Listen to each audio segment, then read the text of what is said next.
Hello everyone. So in this video, I will show you step-by-step process for the integration of WooCommerce and Indian Logistics Services for order shipment.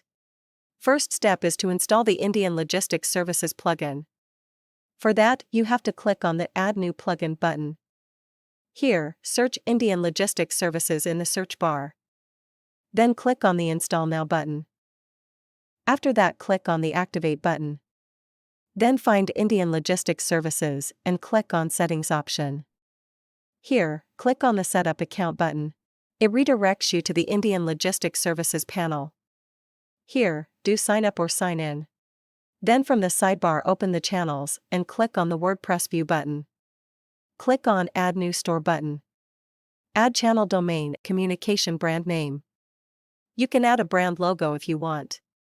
Then click on the Save button. Here, click on the action icon and copy refresh token. Then go to WordPress and paste that and click on the Connect with Channel button. That's it. Integration process is done. Now you are all ready to start your shipment journey with Indian Logistics Services. Thank you so much for watching this video till the end. If you have any query regarding anything, then please feel free to contact us anytime. We are happy to help you.